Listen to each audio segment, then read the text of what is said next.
Hello everybody and welcome to Benjamin Magnus and Bundeswehr Bob play Hearts of Iron 3. Say hi, Bob. Not to be confused with 4. No, not to be confused with 4 at all. We don't talk about 4. Yeah. Well, I gotta talk about 4. I mean, I play 4. I talk about it, just not in a pleasing tone. Not in a flattering way by any means. No, not so much. So I would like to make a quick compare and contrast. I actually don't have as much experience with Hearts of Iron 3 as you do. I've played, I think, a grand total of probably about 6 hours on it. You have played hundreds upon hundreds upon hundreds of hours of this. So off the bat, I'm sure people will notice this is not graphically the same as Hearts of Iron 4. Now, I know you, Ben, you actually like the 2D map with the textures on top of it. I do. Now, being somebody who isn't a peasant, actually has a machine that's, you know, able to show graphics and stuff, I actually really like the Hearts of Iron 4 graphics. I don't know what... I find the Hearts of Iron 4 map too cluttered. Really? I find it too cluttered. Especially if you're trying to look at, like, a whole front, like, zoomed out. I find it hard to zoom out and see what's going on and get a quick... you know, overall glance at what's really happening. I have to zoom into a front and like scroll along to, you know, look at what's really happening where. And I just, aesthetically, I just like the counters in this one better. I just Really? do. You do? Mm-hmm. Yeah. I do. I like the unit models and stuff myself. Of course, I did try to play this with the unit models and stuff like that. I did not know what was going on where at all. Yeah. It was confusing. I wasn't sure what was what or where and how people were moving around the map, and it didn't feel right without the counters. Yeah. In this one, so but that's okay. It hasn't detracted from my experience playing it though for the whole like 6-7 hours I've played it. Yeah, and I actually got to go through and take care of my technology real quick because I did not do that when we were off screen, but I think most things are pretty much up to date for Germany. No, we did go through, for those that don't know, we did go through a little bit of a custom setup phase. Yes. And it's mostly because I was bitching and moaning about how neutrality is dumb. Yeah. We jacked down the neutrality, and we did a little bit of custom setup with units, but not a ton. Yeah, mostly just like cleaning things up a little bit. I'm going to go out on a limb and suggest maybe you, as Italy, take care of things like the Navy. I'm going to try really hard. My Navy's out of date. That's the thing that I noticed off the bat. Oh, yeah. Horribly, horribly out of date. Like, really, really horrendously out of date. All right, diplomacy, I don't think that needs to be down. Espionage, I think we could use a little bit of that. Diplomacy, we'll use a little bit of that. Not much, though. And I have plenty of research projects to work on, so I can go to, like, land... operations and get some stuff going in here. Definitely going to need some air stuff as well. I really like the combat pace in this as opposed to Hearts of Iron 4. And if I could illustrate for the audience, for those that haven't played Hearts of Iron 3 or have seen Hearts of Iron 3, at least on my channel, it took me as Italy, you know, roughly like half an episode, so like 10 minutes to plow through Yugoslavia with a quick battle plan. In my latest Italy series in August Storm, or Black Ice and August Storm. I had to switch actually back over to August Storm from Black Ice because the game kept crashing because of the mod. In this, it actually took me like a couple hours to get just halfway through Yugoslavia. So I really enjoyed the pace of battle. Also, the speed at which I was typically playing on was 1 or 2. Not 4 or 5 as I typically am in Hearts of Iron 4. So it's a refreshing change of pace for that. Now I'm not ready to say Hearts of Iron 3 or Hearts of Iron 4 is better. I am. I'm sure Ben is, but I don't have an experience with Hearts of Iron 3 yet. But by the end of the series, I imagine that I will be able to formulate a different opinion on that, or maybe not. Who knows? I haven't played through an entire game of Hearts of Iron 3 yet, so I don't know what's in store for me in the later game. All I've done is just beat up Yugoslavia a bunch. I beat the crap out of Yugoslavia. That felt good. It felt good. I'm going to turn my upgrades down because that's going to take care of itself, I think. Reinforcement doesn't need to be so high. I'm going to put some more planes on my production queue. Supplies don't need to be quite so high, but we'll go ahead and have that tick over just a little bit so we can stock up. Consumer Okay, goods down because we're at war. I'm at war, so I don't need consumer goods as badly. No, I am not at war though, because we're not friends yet. We're not friends. Can we become friends right now? I don't know. Well, let's unpause it for a hot second. There's something I need to figure out, and that's if when my units move, their counters are going to reappear on the map. Because right now, all of the counters that I added artillery onto have been they disapparated. They're not there anymore. I mean, they're just gone. They're there, but I mean, they don't show. I mean, you have to kind of click and drag. You can't actually see them. Is it better to automate trade? I always automate trade. I never felt trade. it was too necessary to the process. All right, well, I'm going to go and automate trade then as well. And if I get into a hole, we'll complain to Ben about how he was dumb in his suggestion. Yeah. About that. I do imagine there will be a lot of questions being asked by me to Ben, because Ben is the veteran here on this one. I am Hearts of Iron 3 noob. Oh, some of them reappeared. I think they reappear if they move at least once. Can we set it down to speed 2, please? Because I am at war. I forgot. Sorry. Yeah, I had on speed 3 because I just wanted to see if my people would reappear.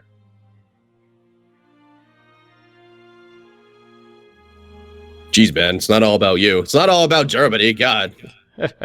So we're back. Had to edit out a little section there. Yeah, my units are reappearing on the map. Thank God. It'll make things a lot easier to deal with now that I can actually see my guys. Oh, the Graf Spee is done. Apparently, I'm not cool enough to join your faction. Definitely not cool enough. How do I fix that? Neutrality's got to be higher or something? High, I would imagine lower? I have a diplomat en route. Okay. Okay. Let's see. 3-year draft. Things. Yeah, we're drafting the shit out of people. And what else was it? I could change another law. I think it's training. Advanced training? No, education? Which one was it? Specialist training. Oh, I'm too poor. Peasant. I have $1. So are you? Do you send a? I almost said peasant. You sent a. Sorry, got an implant in his head. Sent a peasant to me with a note. I sent a runner. That's right. No, Okay. it just says I have a diplomat en route, so I don't know exactly what's going on. The AI may have sent something real quick. All right, I just have to grab everyone and tell them to move like once, and then they reappear back on the map. Those invisible German units.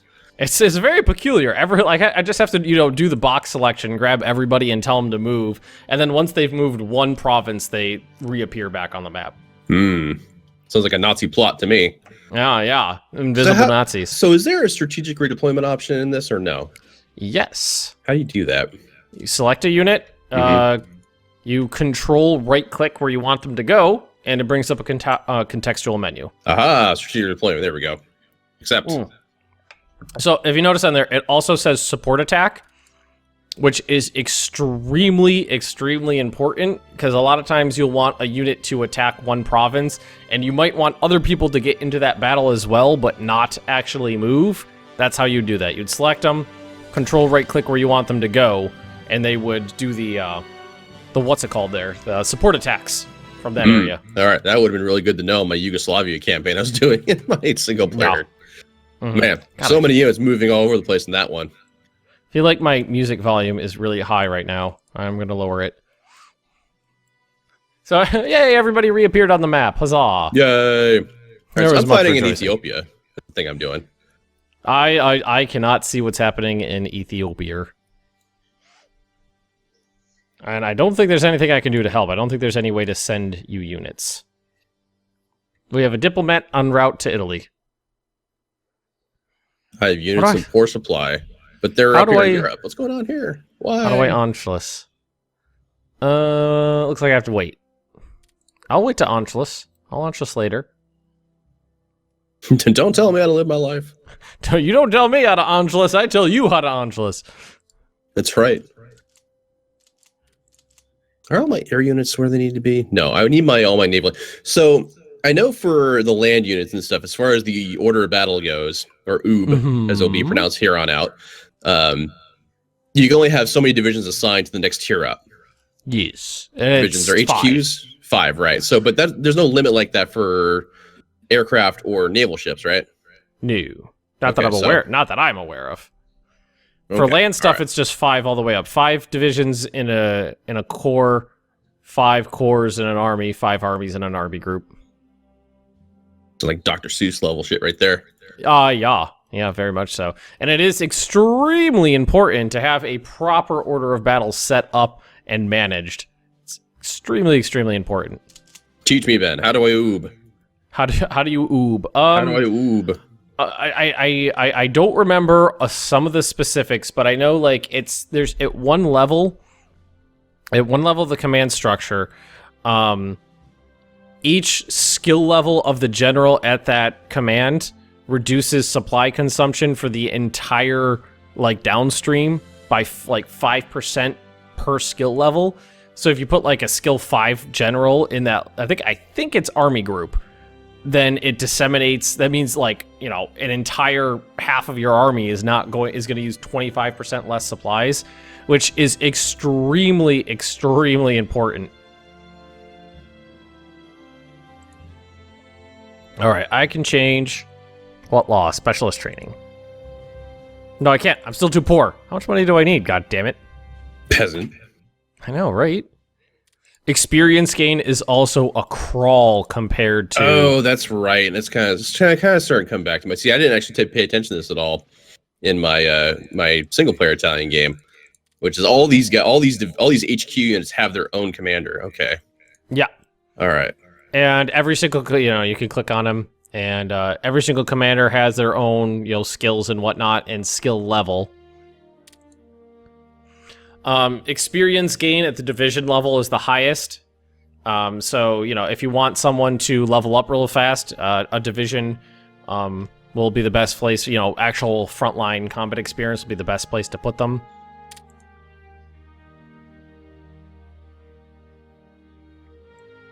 Generals have to be of a specific rank to fill a specific role. Like, you can't have, like, a 3-star general in charge of one division.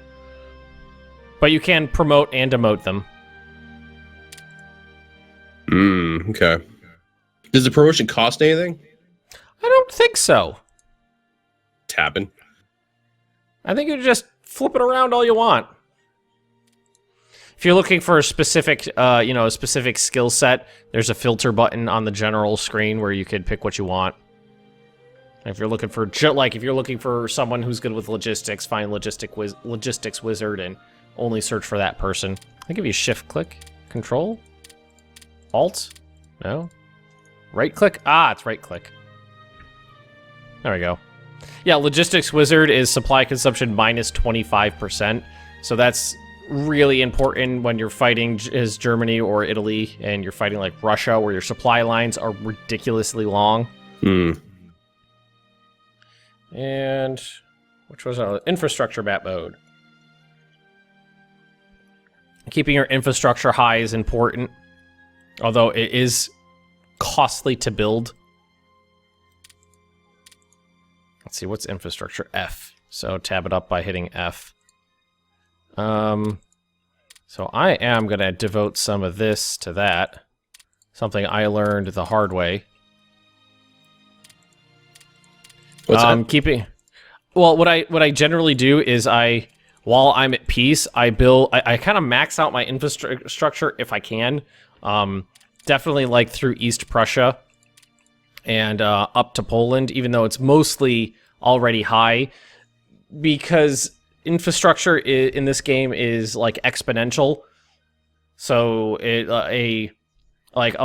level 10, your infrastructure level 10 will not do 10 times more than a level 1. It'll be like 100 times more than a level 1. So it's definitely important to keep your infrastructure as high as possible and to keep building infrastructure because of the way practical decay works. I gotcha. Okay. All right. It might not be as important for Italy, But I mean, I assume you're going to be like trying to take over the Balkans. I am. So what's going to be important for you is building up your infrastructure to like at least 1 or 2 level 10 infrastructure, like rail lines or road networks, highways, whatever you want, that are going to go all the way from Rome, up around through Yugoslavia and through Romania, up to the front lines with Russia. That's because point of supply always flows from capital, right? Always flows from your capital. You can manually set it up so that they drop supplies at ports, but you're never going to be able to really supply large fronts from ports. Okay. And even with that then, attitude, you're not. Even then, it still has to flow through the normal infrastructure network from the port to where it needs to be. So it could easily get bottlenecked at a specific point if there's not enough infrastructure physically built up in the area.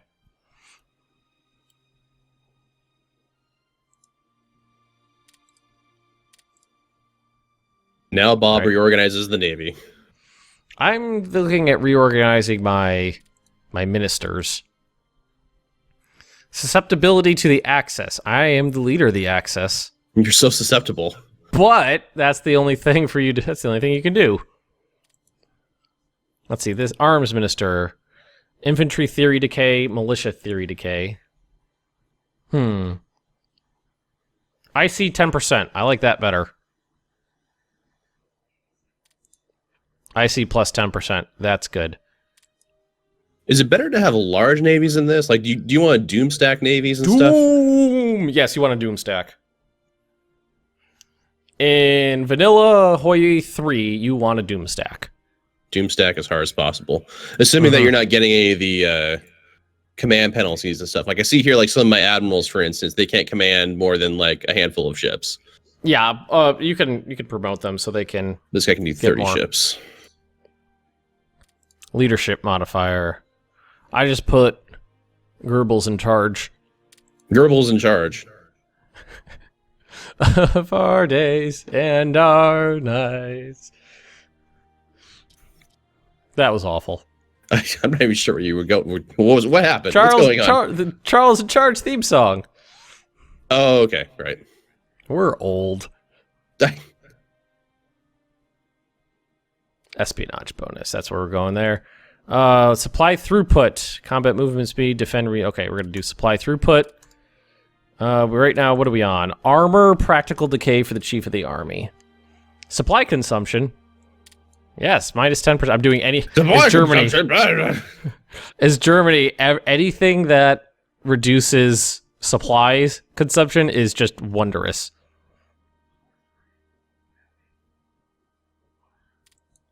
All right, that's reorganized. Boop, boop, boop, boop, boop, boop, boop, boop, boop, boop. We've been engaged in Gondar. Gondor? Gondor calls for aid. I have to admit, I thought the same thing when I was playing Hoi 4. I was just like, it's kind of like Gondor, but not Gondor. Yeah. All right, so let's see. Infrastructure. Infrastructure is cheap to build, but it just takes a while. June. 6 months to build one. And what do we got going right now? Infantry divisions? I think I'd rather have it do this stuff first. Do you know how practical and theoretical knowledge works and about decay? I do not know about decay, but for the audience at home, why don't you go ahead and go over it? All right, so in technology, you'll see that there's, like, if you just pop it open, you'll see there's green at the bottom, there's green, and there's blue. Yes. The blue is practical experience, so, like, practical combat experience, actual, working with whatever artillery or tanks or planes you have to be working with. And then the green is theoretical knowledge. So you only gain the practical knowledge by using the items, so bombers and fighters actually, flying in combat. And then you get the theoretical bonuses from researching techs in that field. And you get a bonus to production cost, production speed, and I think it's just those two, speed and cost. The higher your practicals and your theoretical knowledge is, but that knowledge decays over time. So, like, if you want to, build infantry, it's sometimes better to build, build 5 and then 5 and then 5 and then 5 and then 5, because each one of those groups will build faster and cheaper than the one before it, because you have more knowledge with that field than building 25 all at once, because they won't benefit from the practical and theoretical knowledge of the ones that came before them. And then that, because like I said, that stuff decays out with time. So if you stop building something for a while, you lose that practical knowledge. I gotcha. So like if you want my music, I might just end up turning my music off. Well, what's weird is it's really loud when like nothing's happening. When you start talking, it ducks down really hard. Huh, weird. It is very weird. So I am just going to turn that down a bunch so it's less annoying. I just noticed it's like whenever anything else is going on, it like auto ducks. Which is That's peculiar. weird. It is very peculiar. All right, so let's start getting units. Come on, grab. I want to grab you. Whoa. It's not grabbing. It doesn't want to grab. I mean, buy a guy dinner first, but... All right. I know I'm Italian and everything, but geez. The East Prussia garrison didn't want to behave. So you do not want to use HQ to attack then, at all? No, generally not. What I did and what you're perfectly capable of doing if you want to is you can add combat battalions to your HQs so that they can act like a 6th division. You can flush them out with 3 full brigades so that they actually have almost the same combat capability of a regular division, but without any of those attachments on there, an HQ will almost immediately break and retreat. They are not good in combat. They're not built to be in combat. But some people do swear by the methodology of adding divisions to them, or brigades to the divisions, and using them that way as a spare division, like in a pinch. I see. Light tank gun, that's ahead. We can take that off. We don't need... Light tanks are for sissies. We use heavy tanks. Nothing but tigers. Tigers for days. Tigers for days, indeed. And I think in my Germany vanilla series from like a year ago, I think I did get Mouses built, but they were, you can only deploy them to core territory, so you can only deploy them to Germany, and I was fighting in the US at the time, so like they arrived in Washington DC while I was fighting in like Colorado. And then they only moved so fast, so they never saw combat before the war was over.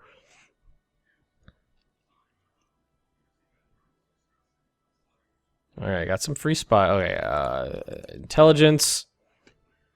Do I want to do anything? Okay, we're just going to put mine on counterintelligence. The difference between our neutrality and the highest threat against us is too high. This value is 31.46. Well, it needs to be lower than 25. This is in order to join the Axis. All right, so that means you're not threatening enough? Well, I'm sure Yugoslavia will change that opinion once I get through with them. Yeah. If I ever get to them.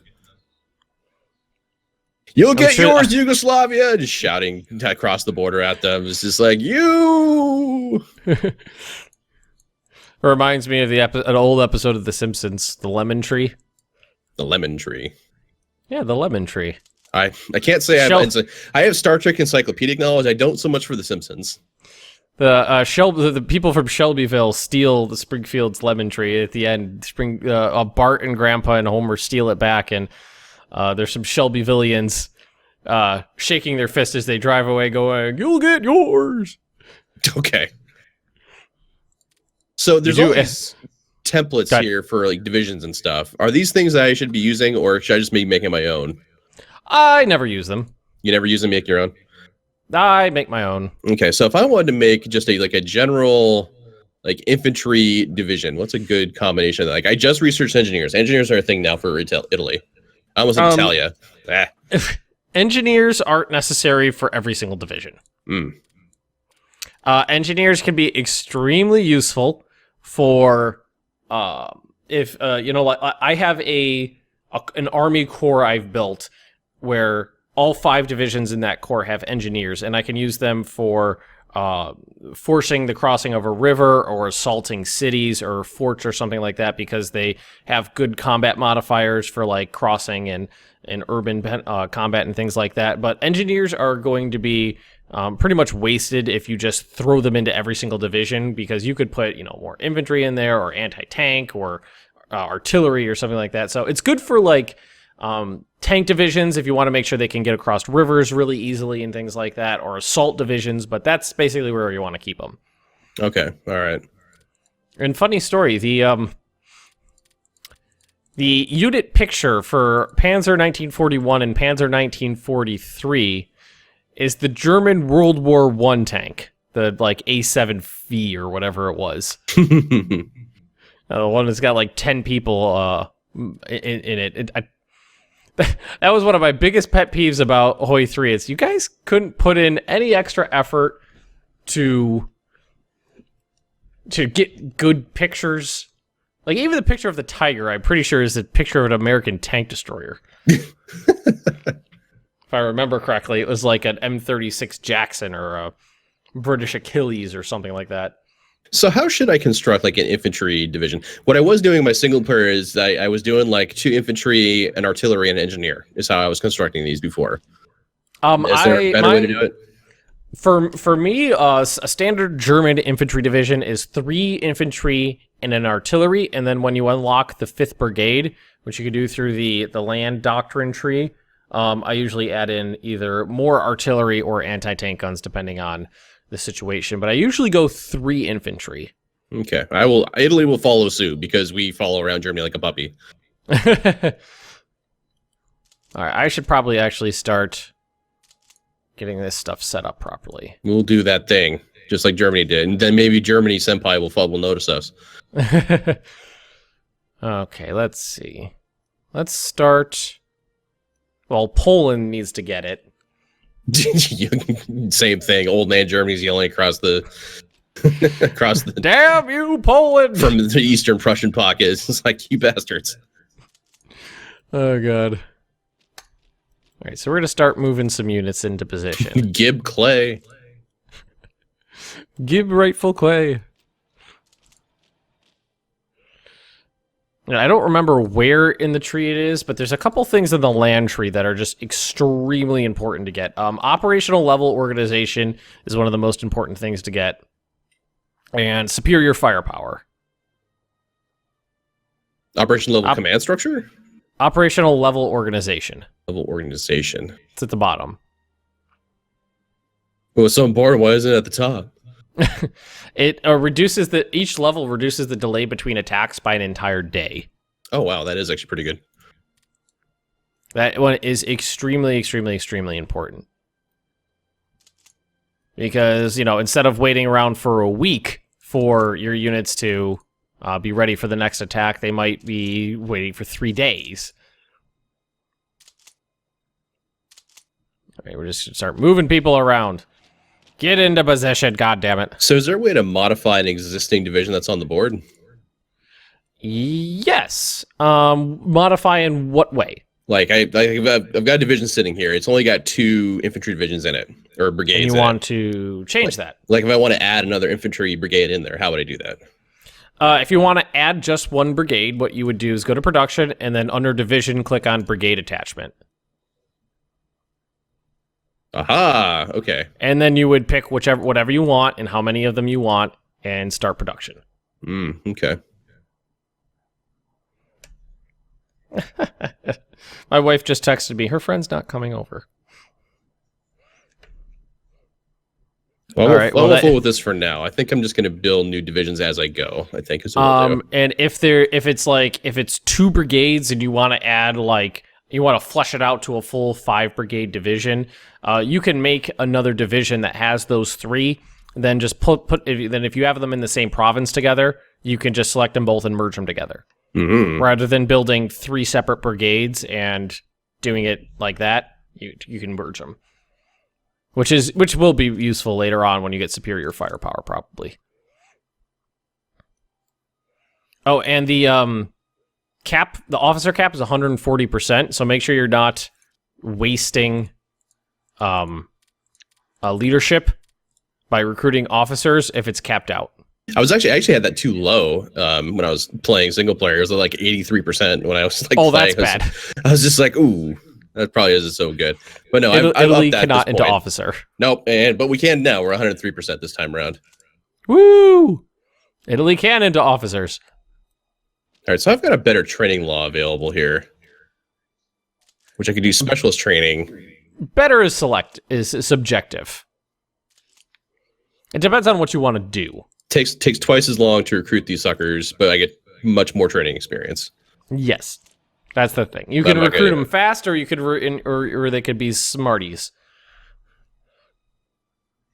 Oh man, I could switch to limited restrictions in my society, my civil laws. All right. Doesn't look so good though. I lose all these awesome bonuses. I think I could work on making you more threatening to the world. Hey guys, Italy's bad for you. Italy's bad, and you should feel bad. All right, so I'll put spies in you, and I'll make them increase your threat. Yeah. Yeah, we'll do that. Oh, and make sure your dissent is always 0. Yes, that's something I learned the hard way. Because my dissent like jacked up to like 120, I didn't notice it. I was just like, why isn't anything getting built? It's like, oh. 120? God, I don't think I've ever had it higher than like 8. Bob can break things. Bob get into breaking the game. Although we should probably end this episode here because we're more than 30 minutes in. Okay.